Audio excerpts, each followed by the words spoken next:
اور جو میں نے ایک جملہ جاتے جاتے بول دیا تھا کہ دیکھنے نہیں دیتی، قرآن مجید میں تو کہیں نہیں لکھا کہ دیکھنا نہیں دیتی، لیکن آگے جب انہوں نے دیکھا تو انہوں نے ہاتھ کاٹ ڈالے تو پتہ چلا پہلے بھی دیکھا ہوتا تو کوئی واقعہ پیش آیا ہوتا۔ وہ تقاضا کرتا ہے کہ وہ دیکھنے نہ دیتی ہو، اور اگر دیکھنے دیتی ہوتی تو یہ ملامت بھی نہ کر رہی ہوتی۔ ان کا ملامت کرنا بتاتا ہے، اس کو کہتے ہیں سیاق و سباق سے یہ بات پتہ چلتی ہے کہ دیکھنے کا چانس نہیں دیا کرتی تھی۔ اب ان کی سوچ یہ ہوئی، ان کا کنکلوژن یہ تھا کہ ایسا کرنے میں غلطی پر ہے، دیکھو اس کی اپنی شان کتنی ہے، دل کہاں دے بیٹھی ہے، یہ بات موضوع نہیں لگتی، اس کی شان کے لائق نہیں ہے۔ لیکن محبت کی ایک عادت ہے، محبت غیور بڑی ہوتی ہے اگر سچی ہو تو۔ فلما سمعت بمکرہن ارسلت الیہن واعتدت لہن متکئا، جب اس نے ان کی سازش اور دسیسہ کاریوں کے بارے میں سنا تو ارسلت الیہن، انہیں بلا بھیجا۔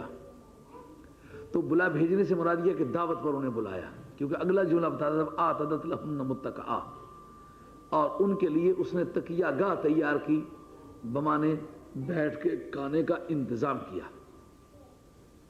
اس سے یہ سمجھ میں آتا ہے کہ شاید ٹیک لگا کے کھانا درست ہے، چونکہ مسلم شریف کے اندر اور ترمذی شریف کے اندر صراحتاً حدیث موجود ہے کہ نبی پاک علیہ الصلوۃ والسلام فرماتے ہیں یہ جبابرہ روزگار کی عادت ہے، زمانے کے متکبرین کی عادت ہے ٹیک لگا کے کھانا۔ تم ٹیک لگا کے نہیں کھا سکتے ہو، یہ برے لوگوں کی عادت ہے، ٹیک نہیں لگانی، سیدھا ہو کے بیٹھ کے کھانا۔ یہ ان لوگوں کی عادت ہے جو خدا کی ناراضگی مول لیا کرتے تھے۔ تو اس سے یہ نہ سمجھا جائے اگر قرآن میں تردید آ جائے تو بھی تردید ہوتی ہے، حدیث میں تردید آ جائے تو بھی تردید ہوتی ہے۔ یہاں ٹیک لگانے کی تردید نہیں آئی، اس لیے یہ استدلال کیا جا سکتا ہے کہ ٹیک لگا کے کھانا درست ہے، لیکن حدیث مرفوع اور حدیث صحیح میں اس کی تردید آ گئی ہوئی ہے، اس لیے ٹیک لگا کے کھانا ممنوع ہے۔ وَآتَتْ كُلَّ وَاحِدَةٍ مِّنْهُنَّ سِكِّینًا، اور ان میں سے ہر ایک کو اس نے چھری یا چاقو ہاتھ میں دیا۔ یہاں اس کے جو ہنٹ سے ان کو لیا جائے تو پتہ چلتا ہے کہ ان کی دعوت پکائی تو اپنے شاہی محلات کی مناسبت سے ان کے لیے دسترخوان بچھائے، ان کے بیٹھنے کی نشستیں بنائیں، ان کی تکیہ گاہیں بنائیں۔ عزیز مصر کی جو بیگم تھی تو وقت اور ملک کے رؤساء کی بیگمات اس کے پاس آئی ہوں گی، تو جو مفسرین کو اطلاعات اس بارے میں اسرائیلیات کے ذریعے سے مل سکی ہیں وہ یہ ہے کہ 40 خواتین رؤساء مصر کی اس دعوت میں مدعو کی گئی۔ اب وہ جو باتیں کرنے والی تھی وہ تو 5 تھیں، لیکن بلاتے وقت باقیوں کو بھی کیوں بلا لیا؟ اس نے سوچا کہ یہ پرچون کا سودا روزانہ بیچنا اتنا فائدہ مند نہیں ہے، تھوک کا سودا بیچنا چاہیے۔ ان کے سامنے کو وجہ جواز پیش کروں گی تو باقی عورتیں باتیں کرنے لگ جائیں گی، تو جتنی خواتین سے باتوں کا چلنا ممکن ہے نا، بہتر یہ انہیں بلا لیا جائے۔ اب وہ مشہور روایات کے مطابق 40 عورتیں آئیں، ان کو اپنی اپنی جگہ بٹھا کے ان کے سامنے کھانا رکھ کے، ان کے سامنے پھل وغیرہ رکھ کے کہ جو کاٹ کے کھائے نہیں جا سکتے، یا جس کو آج چھری کانٹے کے نام سے انسانیت کی معراج سمجھا جانے لگا ہے۔ یہ بتائیں یہ دقیانوسیوں کے دور سے بھی پہلے کی بات ہے۔ چھری کانٹے سے کھانا یہ ترقی یافتہ قوموں کی علامت نہیں، یہ مٹنے والی امتوں کا عالم پیری ہے کہ وہ ہاتھی کا استعمال نہ سمجھے، ہاتھ مولا نے کس لیے دیے۔ اب جو ان کے ہاتھ میں چھریاں دیں، اس وقت جناب یوسف علیہ السلام سے کہا قالت اخرج علیہن، اس نے کہا کہ ان کے سامنے ذرا آ جاؤ۔ تو اس پر صاحب روح المعانی نے لکھا ہے کہ سفید کپڑے ان کو پہنا کے لائی کہ جو ان کا حسن تھا وہ اپنے پورے جوبن پر آئے۔ اور صاحب جامع البیان نے لکھا ہے کہ جو یوسف علیہ السلام بازار سے گزرا کرتے تھے تو ان کے چہرے کی چمک سے دیواریں جگمگانے لگتا تھی، زرق برق کی کیفیت دیواروں پر ہوتی تھی۔ تو اب جوانی کا بھی زمان، فلما بلغ اشدہ، ادھر جوانی بھی جوبن پر ہو، ادھر پاک دامنی بھی اپنا معراج دکھلا چکی ہو، اور ادھر مناسبات حسن بھی مل گئے ہوں، اور تیاری بھی پوری کی گئی ہو، ہر طرح کی ڈیکوریشن بھی کی گئی ہو، تو ایسی حالت میں یہ کہنا قالت اخرج علیہن، اب ان کے سامنے آ جا۔ ذرا دیکھیے کہ کس موڑ سے جناب زلیخا انہیں شکست دینا چاہتی ہیں، ان کے منہ کس طرح بند کرنا چاہتی ہیں۔ انہوں نے کہا تو یہ ہے نا کہ یہ اس سے محبت کرتی ہے، ایک اجنبی مرد سے محبت کیوں کرتی ہے؟ اگر اسے کوئی ایسی بات کرنی تھی تو اپنی شان کے لائق کوئی بات کرنی چاہیے تھی. اگر اسے گناہ بھی، ان لوگوں کے نزدیک کوئی گناہ کا بھی معیار بن گیا ہوگا. حالانکہ اسلامی نقطۂ نگاہ سے گناہ کا کوئی معیار نہیں. گناہ گھٹیا سے گھٹیا کام ہے، جو بڑے سے بڑا آدمی بھی کرتا ہے گھٹیا سے گھٹیا انسان ہے. لیکن ان کے قانونی رواج کے مطابق، اس وقت کے کسٹمری لا کے مطابق انہوں نے سمجھا ہوگا اگر اسے گناہ بھی کرنا تھا تو اپنی شان کے لائق کوئی گناہ کرنا تھا. تو جس وقت جناب یوسف علیہ السلام سامنے آ جاتے ہیں تو قرآن کہتا ہے فلما رأینہ. اس پر ایک سوال ہے کہ اللہ کے پیغمبر جنہوں نے اعلان نبوت تو نہیں کیا، وہ اس عورت کے کہے پہ عورتوں کے سامنے آ کیوں گئے؟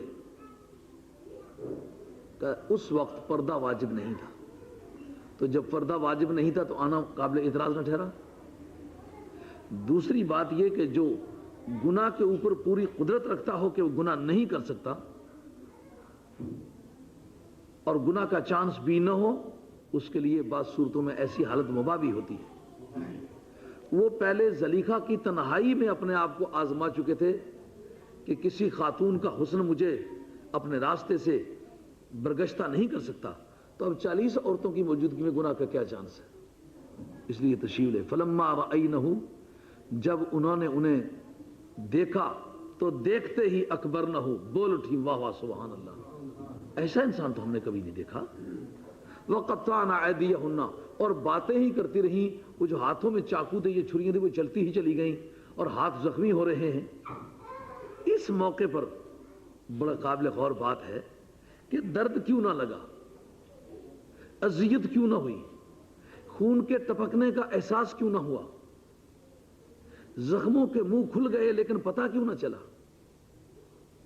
حضرت علامہ اسماعیل عقیہ افندی رحمۃ اللہ علیہ تفسیر روح البیان میں اس پر تبصرہ کرتے ہیں. کہتے ہیں کہ نبی کریم علیہ السلام کی تعلیمات میں یہ بات آئی ہے کہ مومن کی موت اس قدر آسان ہے جیسا آٹے میں سے بال کھینچ لیا جائے. اردو ادب میں ایسا استعمال ہوتا ہے کہ جیسا مکھن میں سے بال کھینچنا، لیکن عرب لوگ کہتے ہیں مکھن میں بال گرنے کا سبب ہی کوئی نہیں بنتا. آٹا گوندتے وقت آٹے میں بال گرنے کا چانس ہے، لیکن مکھن میں بال گرنے کا کیا چانس ہے؟ اس لیے ان کے ہاں مثال کے بارے میں غور کیا جاتا ہے کہ یہ بات عملاً کیسے ہوتی ہے. تو عملاً جس سے بال کھینچنا ہوتا ہے اس کا ذکر کیا، جیسے آٹے میں سے بال کھینچنا. تو انہوں نے یہ بحث کی ہے یا ایتھا النفس المطمئنۃ ارجعی الی ربک راضیۃ مرضیہ. یہ بحث لکھتے ہوئے لکھتے ہیں، کہتے ہیں سرکار نے فرمایا مومن کی موت بڑی آسان ہے، لیکن واقعات بتاتے ہیں موت بڑی مشکل ہے. والناشطات نشطا کی بحث میں مفسرین کرام نے بڑی احادیث لکھی ہے کہ موت بڑی دشوار گزار ہے. اور واقعات کی دنیا میں ہم خود دیکھتے ہیں کہ آدمی کا وضو ٹوٹ جاتا ہے، جبڑے کھلے کے کھلے رہ جاتے ہیں، اور آدمی کو اپنا کوئی عیب چھپانے پر قدرت باقی نہیں رہتی. تو موت تو پھر واقعہ بڑی مشکل ہے. امام اسماعیل عقیہ افندی فرماتے ہیں موت، حضور کا ارشاد ہے کہ مومن مخلص جو ہے اس کی موت اس طرح آسان ہے جیسے آٹے میں سے بال کھینچ لیے جائے. تو اب دونوں باتوں کو تطبیق دی جائے، دونوں کلیین متباینین ہیں.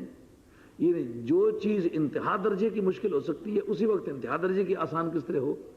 انتہا درجے کا مشکل ہونا ضد ہے انتہا درجے کا آسان ہونے کی. تو ایسے دو معنی جن میں اس طرح کا تضاد اور ریپگننسی ہو ان کو کہتے ہیں کلیین متباینین. جیسا انتہا درجے کا خوبصورت اس کو تباین ہے انتہا درجے کے بدصورت سے، ایسا ممکن نہ ہوگا کہ انتہا درجے کا خوبصورت آدمی اسی وقت جب کہ وہ انتہا درجے کا خوبصورت ہے اسی وقت انتہا درجے کا بدصورت ہو. یہ دونوں باتیں اکٹھی نہ ہوں گی. تو ایسی باتیں جو اکٹھی نہ ہو سکتی ان کو کہتے ہیں ان میں تباین ہے. تو اب سرکار فرمائیں کہ موت مومن کی انتہائی آسان ہے، واقعات بتائیں کہ موت انتہائی مشکل ہے. تو انتہائی آسان میں اور انتہائی مشکل میں تباین ہے. تو یہ تباین کس طرح اکٹھا ہوگا؟ انتہا درجے کی مشکل چیز بھی وہی ہے، انتہا درجے کی آسان چیز بھی وہی ہے. تو اسی کو سرکار نے فرمایا انتہا درجے کی آسان ہے، اسی کو واقعات کہتے ہیں یہ انتہا درجے کی مشکل ہے. تو جب ان میں تباین حقیقی ہے تو پھر یہ دونوں اکٹھے کس طرح ہوں گے؟ واقعات تو روز بتاتے موت بڑی مشکل ہے، لیکن سرکار فرماتے کوئی بھی مومن جو کامل ہوگا اس کی موت بڑی آسان ہے. تو علامہ اسماعیل حقی افندی رحمۃ اللہ فرماتے ہیں یہی سوچتا سوچتا میں سو گیا. جو ہی سویا تو جناب سید دو عالم علیہ السلام سے ملاقات ہوئی. میں نے آپ سے یہی سوال کرنا چاہا تو سوال سے پہلے سرکار نے مجھے فرمایا تیرے سوال کا جواب سورہ یوسف میں موجود ہے. اور اس مقام کی نشاندہی تھی وہ کہ کس طرح کا جس طرح کے جناب یوسف علیہ السلام کو زنان مصر نے دیکھا تو ان کے اپنے ہاتھ کٹے جا رہے ہیں لیکن ان کو پتہ نہیں چلتا کہ کٹے جا رہے ہیں. کیوں؟ جن کی نگاہ جمال یوسفی کو دیکھ رہی ہے ان کو اپنی محویت و جاذبیت کی بنیاد پر یہ پتہ ہی نہیں ہے کہ ہمارا ہی بدن کٹ رہا ہے. کہا جو مومن مرتا ہے مرآنی فی المنام سیرانی فی الیقظۃ، جو مجھے سوتے میں دیکھے گا ان قریب مجھے جاگتے میں بھی دیکھے گا. یہ جو خوابوں میں لوگ دیکھتے ہیں نا سرکار کو، سرکار خواب میں زیارت کراتے ہیں، تو یہ دراصل ایک پریویس انٹیمیشن ہے جو پہلے سے اطلاع ہے مومن کو کہ گھبرا نہیں، جب تک میری اور تیری جاگتے میں ملاقات نہ ہو تجھے مرنا نہیں ہے. اور ہم نے اپنی زندگی میں بعض عارفین کو اپنی آنکھوں سے بھی دیکھا ہے کہ جس علاقے میں گئے تو لوگوں نے شور مچا دیا وہی بات ہوئی کہ نہیں ہوئی، وہی بات ہوئی کہ نہیں ہوئی. پتہ چلا پوچھا کہ کیا بات ہے تو کہتے ہیں وہ خوابیں بیان کرتے ایک دوسرے کے کہ اس طرح ہم نے اپنے حضرت کو اس طرح گھوڑی پر چڑھے ہوئے دیکھا، یہ لباس پہنے ہوئے دیکھا، اس راستے سے آتے ہوئے دیکھا. تو میں نے ہی جس راستے سے آتے ہوئے دیکھا اسی طرح اسی لباس میں دیکھا. اور یہ 2 4 10 مرتبہ نہیں دیکھا، زندگی میں سینکڑوں مرتبہ اہل اللہ کی مجالس میں حاضری کے موقع پر یہ بات ہمیں خود مشاہدے میں آئی ہے. تو دراصل وہ نبی پاک علیہ السلام کا انعکاس ہے. سرکار نے بھی جدھر جدھر جانا ہوتا تھا نا، اب ریڈیو ہے، ٹیلی ویژن ہے، بتایا جاتا ہے فلاں فلاں دورے پر جا رہا ہے، تو وہ ایک جو روحانی طور پر کمیونیکیشن کا سسٹم ہے، جدھر جدھر سرکار نے جانا ہے مرآنی فی المنام سیرانی فی الیقظۃ، لوگوں کو پہلے اطلاع ہو جاتی ہے کہ سرکار تشریف لا رہے ہیں. تو سرکار نے ہر مومن کو بتایا کہ مرآنی فی المنام سیرانی فی الیقظۃ، گھبرانے والی کوئی بات نہیں، جب تک میری تیری ملاقات نہیں ہوتی موت نہیں واقع ہوتی. عارف کھڑی غالباً اسی موڑ پہ یہ بات کہتے ہیں کہ دم دم جان لباں پر آئی، چھوڑ حویلی تن دی، کھلی اڈی کے مت کتھوں آوے ٹھنڈی وا سجد دی. یہ ہاں جی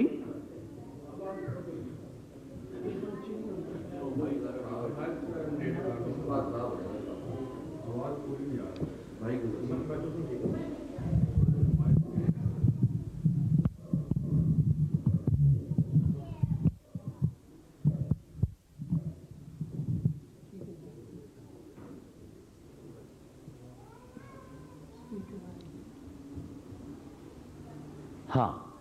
تو یہ جو اس علاقے کے رہنے والے لوگ ہیں وہ بتاتے ہیں عارف کھڑی رحمۃ اللہ علیہ کے انتقال کے موقع پر عارف کھڑی نے یہ شعر دہرایا تھا کہ دم دم جان لباں پر آئی، چھوڑ حویلی تن دی، کھلی اڈی کے مت کتھوں آوے ٹھنڈی وا سجد دی. تو وہ جو سرکار کا وعدہ ہے نا ملاقات کا کہ جو مجھے سوتے میں دیکھے وہ جاگتے میں بھی دیکھے گا. مومنین کو زندگی میں حضور کی زیارتیں اطلاع ہو جاتی ہے کہ جب تک میری تیری ملاقات نہ مرنا نہیں. تو وہ وقت موت سرکار کی ملاقات ہوتی ہے. تو جب سرکار کی ملاقات وقت موت ہو، زنان مصر ہاتھ میں چھریاں ہوں، اپنے ہاتھوں پہ چلا رہی ہو، نگاہیں جمال یوسفی دیکھ رہی ہوں، تو پتہ نہ چلے کہ میرے ہی بدن پر چھری چل رہی ہے. تو جس کی نگاہ جمال محمدی دیکھ رہی ہو اس کو کیوں پتہ چلے کہ میں ہی مرا جا رہا ہوں.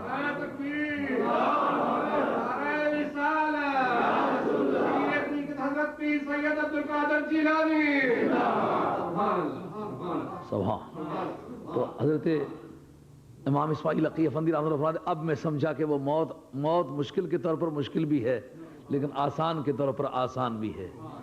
مشکل اس طرح ہے جس طرح کے ہاتھ پہ چھری چلانا، آسان اس طرح جس طرح کے جمال یوسفی کو دیکھ کے چلانا. موت مشکل ہے بطور موت کے لیکن آسان ہے بطور دیدار مصطفیٰ کے. اسی لیے آل محبت جو ہیں وہ کہتے ہیں کہ اے خدایا موت جلدی لا. حالانکہ موت کی دعا مانگنا ممنوع ہے. حضرت بلال رضی اللہ عنہ کے بارے میں قاضی ایاز صاحب رحمۃ اللہ نے کتاب الشفا فی تعریف حقوق المصطفیٰ کے اندر لکھا ہے کہ ان کے فلم مختدر بلال جب حضرت بلال رضی اللہ عنہ کے موت کا وقت آیا تو فقالت امرأتہ، ان کی اہلیہ نے کہا واحزناہ یا بلال، ہائے بلال افسوس ہے تم مرے جا رہے ہیں۔ کہا لا تقولی واحزناہ یا بلال، کہو وا مسرتاہ یا بلال، وا حسنتاہ یا بلال، یہ مت کہو کہ ہائے افسوس کہ تم مرے جا رہے ہو، مجھے کہو تمہیں مبارک ہو کہ مر رہے ہو، کیوں کہ موت میری سرکار کی ملاقات کا ذریعہ ہے۔